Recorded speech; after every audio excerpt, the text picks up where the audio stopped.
We've had a great session this morning dedicated to women in Islam, and I wanted to ask if we are adequately making issues with men in Islam visible, or keeping them invisible and normalized. And I think that really came to a head when the attacks recently in Manchester.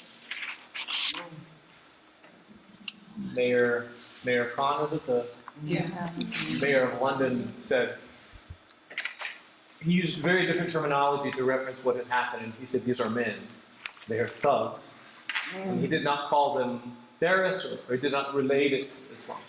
So who is writing about that, who's studying that, and as teachers we need to be thinking more about men in Islam. There is a discipline of Islamic masculinity, still it's called, and there are people working in the field, and there's one very important person whose name is not there in my head right now, but there are people who are working on this. What is the construction of masculinity within Islam? And yes, I mean, if you said, well, men in Islam, it's like, you give a lecture on men in Islam, well, yeah, there have been men there from the beginning, and they were caliphs, and they were little one.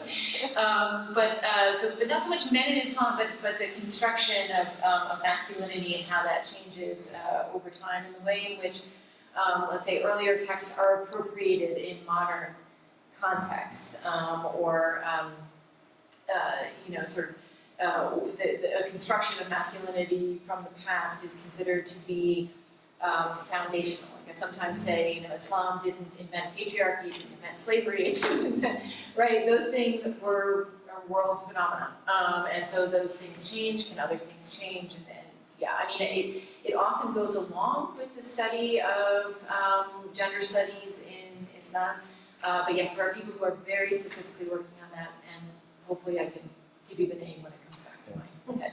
When you said men in Islam, I remember someone saying, look guys, like when a Muslim laughs, it is not Islamic or laughing in Islam. It's just a person, a human being, laughing at something that you do. This is fine. Because everything, you're Muslim, everything is Islamic or Islam. I just want to make a really short comment. If I can remember, just popped out in my head. Yeah, you mentioned the comments of this mayor. There are quite a number of studies about what sorts of people are susceptible to extremism. Unfortunately, that's not only men, but perhaps predominantly, and that cuts way across, religious borders. And on the other hand, there's a lot of discussion in education now about, the endangered young boys who are somehow not, connecting with education as one would hope. And that goes with the phenomenon you mentioned, that there are more women in higher education here in the U.S. I had a recruiter at Houston tell me, there's 3,000 boys missing. And I said, well, I've got 2 of them at home. So, come and get them, first of all, as far as I'm concerned. I think it's part of a larger conversation of what's going on, and even the way education is structured. Ideas about empowering students is a cliched word, but internalizing the desire to learn and creating structures that allow that sort of, more personal engagement with learning, and rather than, now turn to page 200, no, now we're doing this subject, and then you actually foreclose that engagement and that sustained effort and so on. So I think it's part of a much bigger, more important conversation. Just going to say that I think it's really important to cross this as you're doing. I think we talked about the crisis of masculinity informing our recent elections. I think an American masculinity crisis. I think there's a way to connect that it doesn't have to do with Islam, maybe more about violence and aggression and masculinity, and that's easy to cross over. Really good show is The Mask You Wear. It's a video about young boys and masculinity, but it's so invisible, and I think even to them sometimes a relief to watch a movie about how much you have to perform as a male and how you're not allowed to do this and this.